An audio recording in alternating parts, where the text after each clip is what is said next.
It's the end of July and we're in the midst of a heat wave here with a heat index of about 105. So, man, it's just too hot to do any MacGyver stuff today. So, what I thought is really go and see Tammy over at the La Ricetta show and see if she'll let me hijack her YouTube channel for the day, and I can share with you my secret for super secret recipe for grilled cheeseburgers that will just absolutely blow your mind.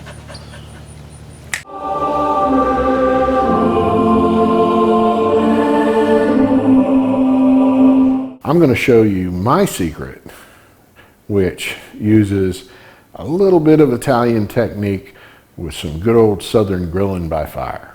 The secret to a juicy and safely cooked burger, and tasty one obviously, is first and foremost to start with some fresh quality ground beef.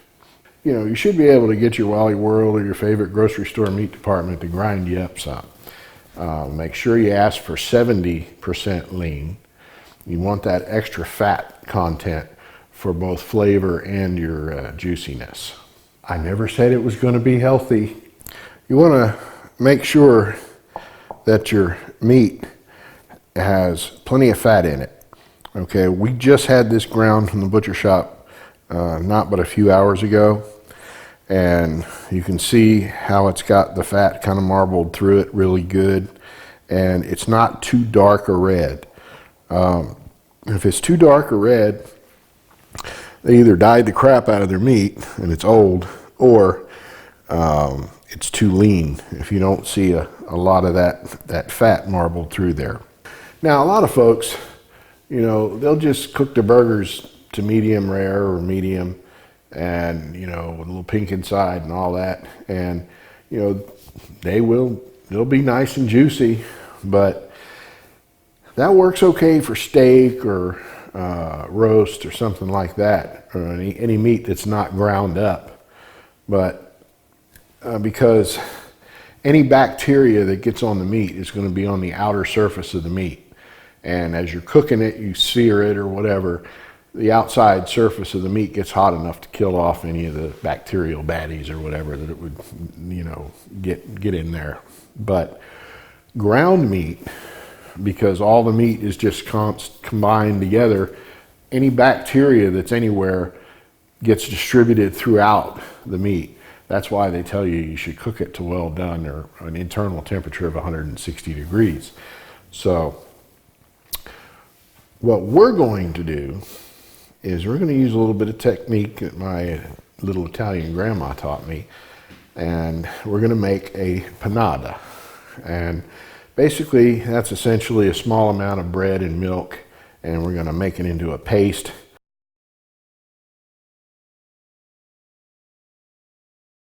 I'm only making 2 hamburgers, it's just me and Tammy here, so I'm going to use a pound of ground beef. You can scale this recipe up for however many burgers you want to make.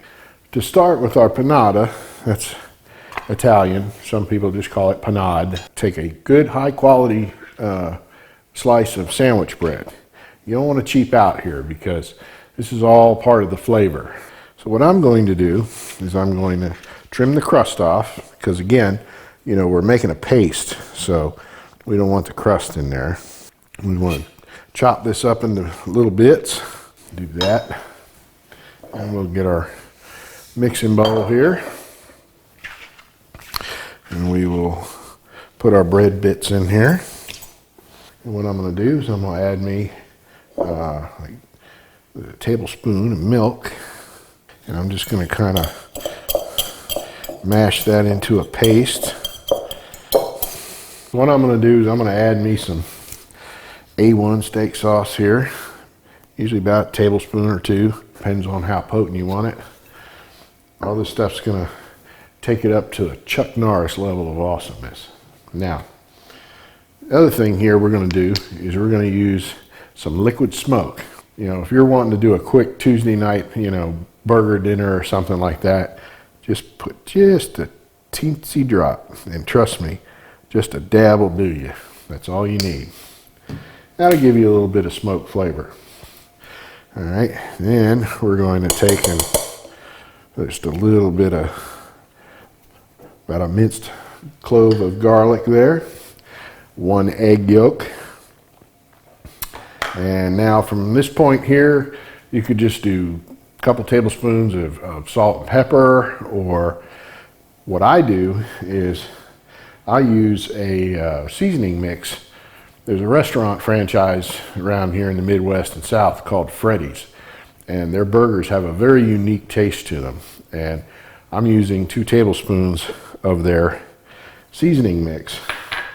And we're just going to kind of whisk this together and make a mushy paste out of it.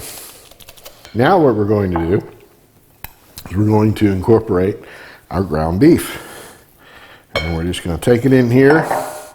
And at this point, our whisk can go bye-bye. You know, exterminate. Anyway, sorry, it's a Doctor Who joke. But anyway, and we're just going to get down and mushy here and incorporate this paste into this ground beef. All right, now we're going to take and patty these bad boys out. I'm going to make sure that you put you a little indentation in the center of the burger, so that way it doesn't kind of poof up and cup up on you. I'm going to go wash my hands, and then we're going to head outside to the grill.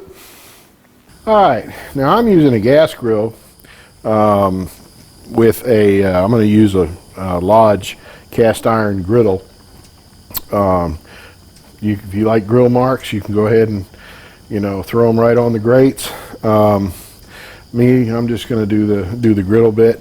You can do this on a charcoal grill. You know, you can do your own smoke thing if you like, you know, with the hickory chips, soak them in water for a while, and then put them in with your charcoal. I'm cheating. I'm going with the liquid smoke, and, you know, this makes it nice and quick and easy. I'm going to get my patties on here and get them going.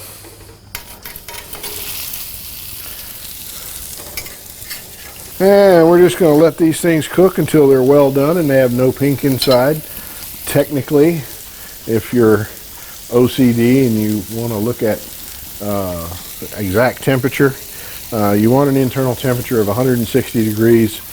But when you're dealing with a thin burger, it's going to be kind of hard to get in there and get a temperature on it. So basically, you just want to look in there and make sure there's no pink inside. And that way, you'll know you got it cooked all the way through. Probably a couple, 3 minutes per side. Just all depends. Now I'm going to close this down and let it cook. Got a nice high heat going on there. Then we're going to bring out we'll bring out our buns, and we're just going to butter them up and just throw them on there just for a second, just to kind of crisp up just the inside. I like my buns soft. I don't like them toasted. I'm going to turn these 2 end burners way down. I'm just going to throw those bad boys on there just for a second. You only want them on there just for a few seconds, just enough to lightly crisp the inside of that bread. See? Just like that. That's all we want. Like I said, you know, unless you want a crispy toasted bun, then of course leave them on there a little longer. You know, there's no rules here. Let's get our, thank you.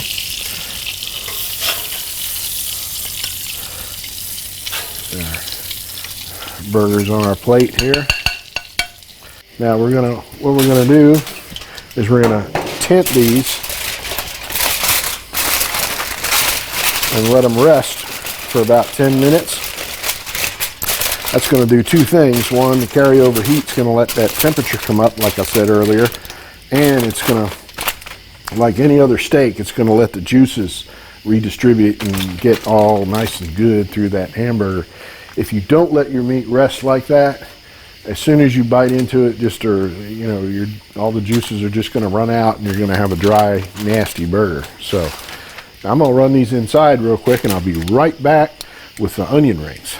Oh, Maddie don't know what to make out of all this, does she?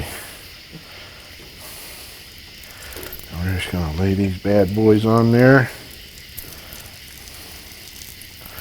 You lay them right in the goodness of the burger drippings. And they'll fry right on that griddle.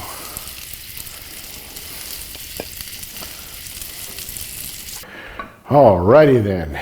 Now, I have some awesome looking burgers here. Got just a little bit of brown on top of the cheese there. I'll go ahead and make Tammy's up for her. And then just put all your fixings on here on the other half. Just take a little bit of that. A little bit of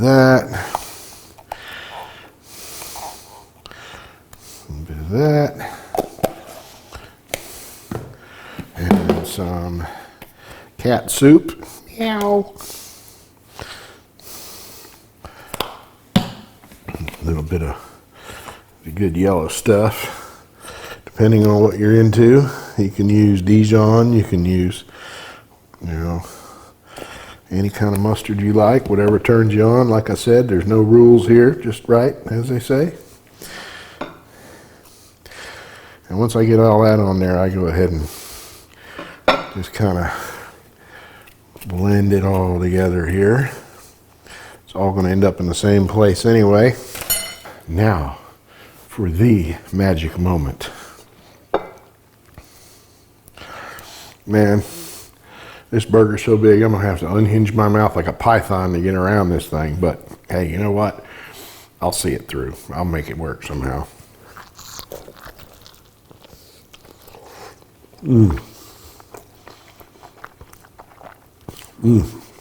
Man versus food, eat your heart out. This burger is perfectly cooked. There's no pink inside, but it's juicy and it's tender. Man, it just don't get no better than this. Oh, I gotta go back for another one.